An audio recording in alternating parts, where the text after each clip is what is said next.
Sir നമസ്കാരം. നമസ്കാരം. ഇന്നലെ മുൻ മുഖ്യമന്ത്രിയായിരുന്ന BS അച്യുതാനന്ദൻ്റെ ഒന്നാം ചരമവാർഷികമായിരുന്നു. ഈ ചരമവാർഷികത്തോടനുബന്ധിച്ച് മുൻ ആഭ്യന്തര വകുപ്പ് മന്ത്രിയായിരുന്ന CPMൻ്റെ സംസ്ഥാന സെക്രട്ടറി ആയിരുന്ന കോടിയേരി ബാലകൃഷ്ണൻ്റെ മകൻ ബിനീഷ് കോടിയേരി ചില പ്രസ്താവനകൾ നടത്തിയിട്ടുണ്ടായിരുന്നു. അദ്ദേഹത്തിൻ്റെ FB കുറിപ്പുമുണ്ടായിരുന്നു. കൂടാതെ അദ്ദേഹം ചില കാര്യങ്ങൾ തുറന്നു പറഞ്ഞിട്ടുണ്ടായിരുന്നു. മാധ്യമങ്ങൾക്ക് മുന്നിലാണ് അദ്ദേഹം അത്തരം ചില വെളിപ്പെടുത്തലുകൾ നടത്തിയത്. ബിനീഷ് കോടിയേരി മയക്കുമരുന്ന് കേസുമായി ബന്ധപ്പെട്ട് പരപ്പന അഗ്രഹാര ജയിലിൽ ഏതാണ്ട് 1.5 വർഷത്തിലെ ഏറെക്കാലം കഴിയുകയുണ്ടായി.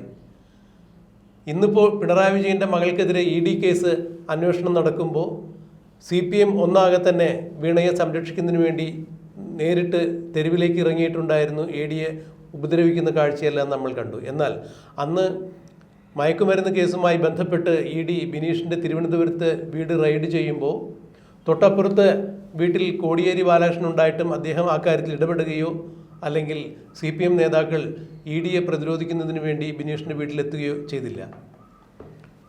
അന്ന് പിണറായി വിജയൻ ബിനീഷിൻ്റെ വീട് റെയ്ഡ് ചെയ്തതിനെക്കുറിച്ച് പറഞ്ഞത് ED വരുന്നെങ്കിൽ വെറുതെ വരില്ലല്ലോ, അവരുടെ കയ്യിൽ എന്തെങ്കിലും ഉണ്ടാകും, അപ്പോൾ അത് അന്വേഷണം നിയമത്തിൻ്റെ വഴിക്ക് പോകട്ടെ, ബിനീഷ് ഒരു സ്വതന്ത്ര വ്യക്തിയാണ്, അത് അവരുടെ കുടുംബം നോക്കിക്കോളും എന്നാണ് പറഞ്ഞത്.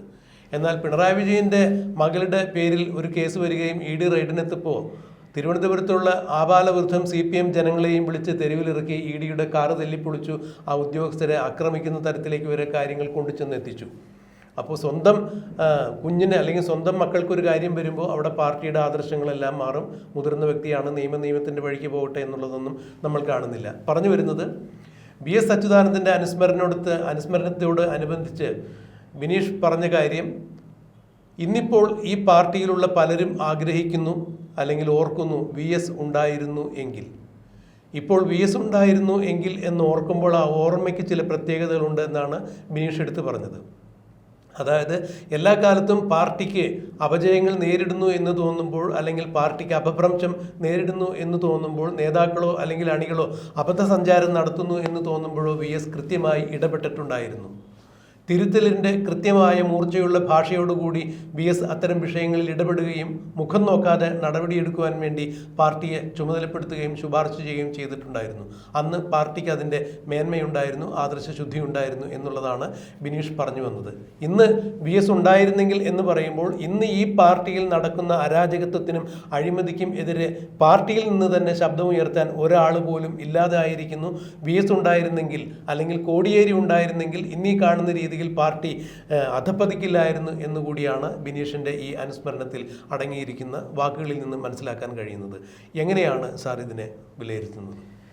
അതായത് കാലഘട്ടം മാറിയപ്പോൾ എന്തായിരുന്നു VS എന്ന് പലരും തിരിച്ചറിയുകയാണ്. ഒരു കാലഘട്ടത്തിൽ പിണറായിൻ്റെ കൂടെ നിന്നിട്ടുള്ള ആളാണ് കോടിയേരി ബാലകൃഷ്ണൻ. കോടിയേരി ബാലകൃഷ്ണൻ്റെ മകനും അതേപോലെ തന്നെയായിരുന്നു. ആ ഗ്രൂപ്പിൽ VS അച്യുതാനന്ദൻ്റെ ഗ്രൂപ്പിൽ ഒരു കാലഘട്ടത്തിൽ ഉണ്ടായിരുന്നില്ല കോടിയേരി ബാലകൃഷ്ണൻ. പക്ഷേ കൂടെ നിന്നവർക്കല്ലേ രാപ്പനി അറിയൂ എന്ന പോലെയാണ് പിണറായി വിജയൻ അവസാനം കോടിയേരി ബാലകൃഷ്ണനെ വെട്ടി എന്നുള്ള കാര്യം എല്ലാവർക്കും അറിയാം.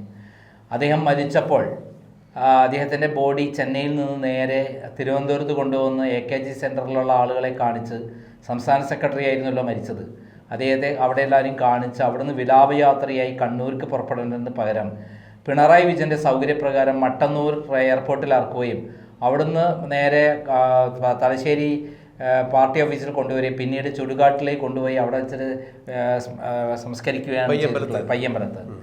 അപ്പോൾ കണ്ണൂരിൽ കൊണ്ടുവന്ന് സംസ്കരിക്കുകയാണ് ചെയ്തിട്ടുള്ളത്. പിണറായി വിജയൻ പിറ്റേ ദിവസം 3 മണിയാകുമ്പോഴേക്കും ഇവിടുന്ന് സ്ഥലം വിട്ടു.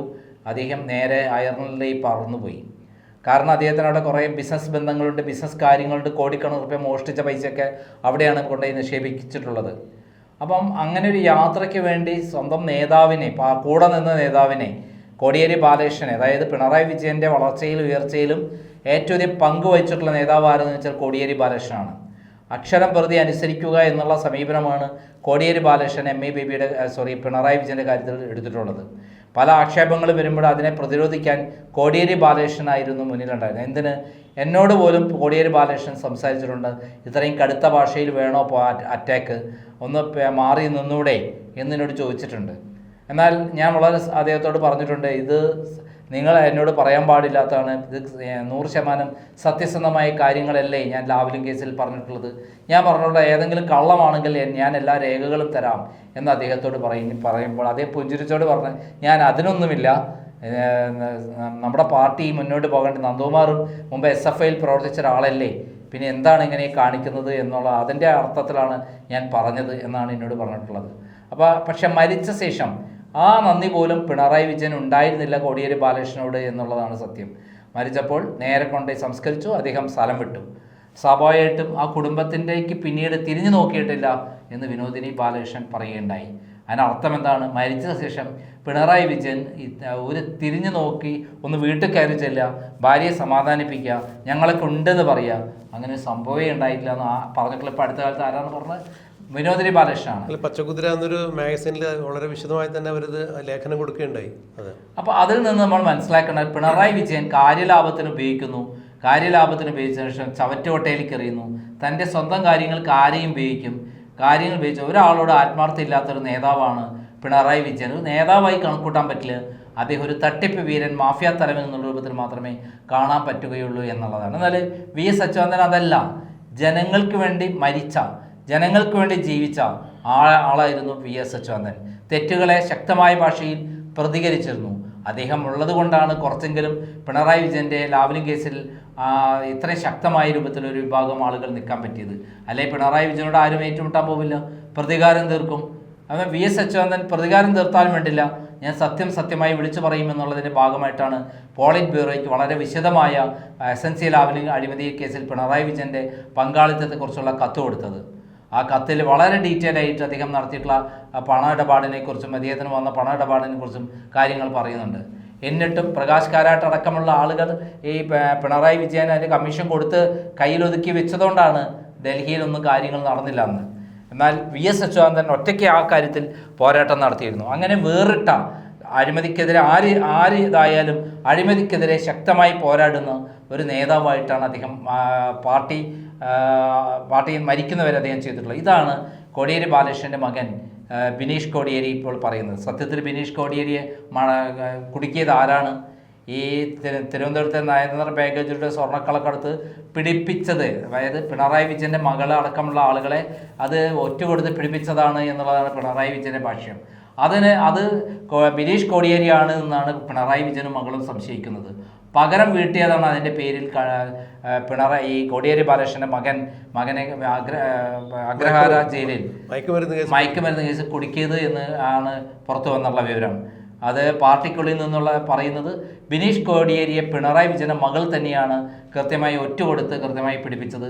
സത്യത്തിൽ ബിനീഷ് കോടിയേരി അതിനകത്ത് യാതൊരു തരത്തിലും ഇൻവോൾവ് അല്ലായിരുന്നു, അവരുടെ സ്വാധീനം ഉപയോഗിച്ച് കുടുക്കിയതാണ് എന്നുള്ള പ്രചരണമുണ്ട്. അതിൻ്റെ സത്യാവസ്ഥയിലേക്ക് നമ്മൾ പോകുന്നില്ല. സാർ, മറ്റൊരു കാര്യം കൂടി ഇതിൽ പറയപ്പെടുന്നുണ്ട്. അന്ന് പറയപ്പെട്ട കേസ് തന്നെയാണ്. കാരണം ഈ CPM എന്ന പാർട്ടിക്ക് അധികാരം കിട്ടുകയാണെങ്കിൽ ഒരു വേള മുഖ്യമന്ത്രി സ്ഥാനത്തേക്ക് വരെ ഉയർത്തി കാണിക്കപ്പെട്ടിരുന്ന ഒരാളാണ് കോടിയേരി ബാലകൃഷ്ണൻ. അങ്ങനെയെങ്കിൽ കോടിയേരി ബാലകൃഷ്ണൻ ഉൾപ്പെടെയുള്ള തനിക്ക് നേരെ, തൻ്റെ അധികാരത്തിന് നേരെ വരാൻ സാധ്യതയുള്ള ആളുകൾ വെട്ടുന്നതിൻ്റെ ഭാഗമായി അണിയറയിൽ എവിടെയൊക്കെ ഒരുങ്ങിയ ഒരു തന്ത്രത്തിൻ്റെ ഭാഗമായി തന്നെയാണ് ബിനീഷിനെതിരെ വന്ന ഒരു കേസും പിന്നീട് കോടിയേരി ബാലകൃഷ്ണൻ സംസ്ഥാന സെക്രട്ടറി സ്ഥാനത്ത് നിന്ന് മാറി നിൽക്കേണ്ടതായി വന്ന സാഹചര്യമെന്നാണ് പറഞ്ഞു കേൾക്കുന്നത്. അതായത് പിണറായി വിജയൻ ഏത് തരത്തിലുള്ള ക്രിമിനൽ ആക്ടിവിറ്റിയിലും പങ്കെടുക്കുമെന്നുള്ളത് വളരെ സത്യമാണ്. ആർക്കെതിരെയും കള്ളക്കേസ് എടുക്കുന്നതിൽ മിടുക്കനാണ്. അദ്ദേഹത്തിൻ്റെ ഭരണകാലത്തല്ലേ അഞ്ജു വിജയപ്രദീപ് എന്ന് പറയുന്ന ഒരു തട്ടിപ്പുകാരി എൻ്റെ ക്രൈമിൻ്റെ ഓഫീസിൽ കയറ്റി ജോലിക്ക് കയറ്റി, ഒരു 2 പേരെ വേറെയും കയറ്റി, CPM-കാരായ ആളുകളെയും കയറ്റി, അവരെ എന്നെ വിശ്വസ്തരാണ് എന്നുള്ളത് വിശ്വസിപ്പിച്ച് അവരെന്ത് ചെയ്തു? അവസാനം കള്ളപ്പരാതി കൊടുത്ത് എന്നെ SST അട്രോസിറ്റി നിയമപ്രകാരം 34 ദിവസം ജയിലിൽ കിടത്തിയില്ലേ? അത് വീണ ജോർജിൻ്റെ കൊട്ടേഷനിൽപ്പെട്ട ടീമിലുള്ള അംഗങ്ങളായിരുന്നു. വീണ ജോർജിനെ പിണറായി വിജയൻ അതിനു വേണ്ടിയിട്ട് നിയമിച്ചതായിരുന്നു. കാരണം എന്നെ കള്ളക്കേസിൽ കൊടുക്കാൻ വേണ്ടി ഒരു പെണ്ണ് പരാതി കൊടുത്താൽ എനിക്കെതിരെ പ്രശ്നമുണ്ടാകുമല്ലോ. പക്ഷെ പരാതി കൊടുത്തൊന്നും നിലനിൽക്കാത്തതായി പോയി എന്നുള്ളതാണ് സത്യം. എന്തായാലും പിണറായി വിജയൻ എന്നെ കൊടുക്കാൻ വേണ്ടി ഇത്തരത്തിൽ കള്ളക്കേസ് കൊടുക്കാൻ പറ്റുമെങ്കിൽ കോടിയേരി ബാലകൃഷ്ണന്റെ മകനെ കൊടുക്കാനും പിണറായി വിജയൻ ഏതറ്റം വരെയും കളിക്കും എന്നുള്ളതാണ് ഞാൻ മനസ്സിലാക്കിയത്. മകനിലൂടെ യഥാർത്ഥത്തിൽ ഉന്നം വെച്ചത് കോടിയേരിയെ തന്നെയാണ്. കോടിയേരി അതോടുകൂടി തളർന്നു പോയല്ലോ. അദ്ദേഹത്തിന്റെ അതുവരെ ഉണ്ടായിരുന്ന ഒരു ശക്തി ഉണ്ടല്ലോ, അത് തീർന്നു പോയല്ലോ. അദ്ദേഹം തന്നെ പറഞ്ഞല്ലോ, പാർട്ടി ഇതിലൊന്നും ഇടപെടില്ല എന്നല്ലേ പറഞ്ഞത്. അതിനർത്ഥം അദ്ദേഹം എത്രമാത്രം വിഷമിച്ചിട്ടാണ്. അതേപോലെ ഈ ബീഹാറിലെ ഒരു പെണ്ണിന്റെ പേരിൽ രണ്ടാമത്തെ മകനെ ഒന്നാമത്തെ മകനെ വലിയ തോതിൽ പ്രതിരോധത്തിലാക്കിക്കൊണ്ട് ഒരു പെണ്ണ് കേസിൽ പെടുത്തിയതും പിണറായി ആണെന്നുള്ള പ്രചരണമുണ്ട്. അതിനെക്കുറിച്ചൊക്കെ നമ്മൾ കൂടുതൽ ഡീറ്റെയിൽ പോയി പഠിച്ചാൽ മാത്രമേ കാര്യം നടക്കുള്ളൂ, അറിയുള്ളൂ. പിന്നെ അവസാനം രക്ഷയ്ക്ക് വേണ്ടി പൈസ കൊടുത്ത് ഒതുക്കി എന്നാണ് ഞാൻ കേട്ടത്. സരിതാ നായർ ഉമ്മൻചാണ്ടിയുടെ പേരിൽ സരിതാ നായരെ കൊണ്ട് കള്ളപ്പരാതി കൊടുപ്പിച്ച ഒരു മഹാനായ ഒരു വ്യക്തിയല്ലേ പിണറായി വിജയൻ. അദ്ദേഹത്തിന്റെ മഹാത്മ്യം വേറെ എന്തെങ്കിലും വിളമ്പണോ? അദ്ദേഹം ഏത് കള്ളക്കേസും ആരെ കൊണ്ടും എടുപ്പിച്ച് ഏത് തരത്തിലാണെങ്കിലും അധികാരമോ പണമോ തട്ടാൻ കഴിവുള്ള ഒരാളാണ്. അത് കാലം തെളിയിച്ചുള്ള ഒരു കാര്യമാണ്. അവസാനം എന്തായി? ഉമ്മൻചാണ്ടിക്കെതിരെ അദ്ദേഹത്തിന്റെ ഭരണകാലത്ത് പോലീസിനെ കൊണ്ട് അന്വേഷിപ്പിച്ചു, ക്രൈംബ്രാഞ്ചിനെ കൊണ്ട് അന്വേഷിപ്പിച്ചു, അവസാനം CBIക്ക് വിട്ടു. അവസാനം എന്താ പറഞ്ഞത്? അദ്ദേഹത്തിനെതിരെ യാതൊരു തെളിവുകളുമില്ല എന്നാണ്. ഇത്രയും ക്രൂരമായ ഒരു മുൻ ഭരണാധികാരിയെ, ജനനായകനെ, നീതിമാനെ തുറുങ്കിൽ അടയ്ക്കാൻ ശ്രമിച്ചിട്ടുള്ള ഒരാളല്ലേ? അങ്ങനെയല്ലേ 2016 അധികാരത്തിലെത്തിയിട്ടുള്ളത്? അല്ലാതെ സ്വന്തം കഴിവുകൊണ്ടാണോ അദ്ദേഹം അധികാരത്തിലെത്തിയിട്ടുള്ളത്? അന്നും VS അച്യുതാനന്ദനെ പ്രസംഗിക്കാൻ വേണ്ടി എല്ലാ സ്ഥലത്തും ഇറക്കിയിട്ടല്ലേ ജനക്കൂട്ടത്തെ സൃഷ്ടിച്ചത്? പിണറായിയെ കണ്ടിട്ടാണോ ജനങ്ങൾ വോട്ട് ചെയ്തത്? ഇപ്പോൾ കണ്ടില്ലേ, പിണറായി നേരിട്ടിറങ്ങിയപ്പോൾ 2026 ഇലക്ഷൻ ജനങ്ങൾ തോൽപ്പിച്ചു വിട്ടത് മൊത്തത്തിൽ. നീ ഒരു CPM എന്നുള്ള പ്രസ്ഥാനം തിരിച്ചു വരാൻ പറ്റാത്ത വിധത്തിൽ ആ പാർട്ടിയെ ഒതുക്കിയില്ലേ ഇവിടുത്തെ ജനങ്ങൾ? എന്തുകൊണ്ടാണ്? പിണറായി വിജയൻ എന്താണെന്ന് ഇപ്പോൾ ജനങ്ങൾക്ക് തിരിച്ചറിഞ്ഞു കഴിഞ്ഞു. പിണറായി വിജയൻ കാട്ടുകള്ളനാണെന്നുള്ള കാര്യം ഇന്ന് അറിയാത്ത ഏതെങ്കിലും പാർട്ടി മെമ്പർമാരുണ്ടോ? അപ്പം യഥാർത്ഥ സത്യം അതാണ്.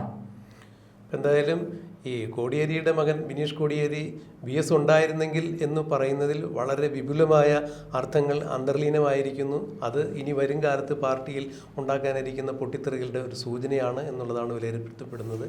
എന്താണെന്നുള്ളത് നമുക്കത് കണ്ടറിയാം.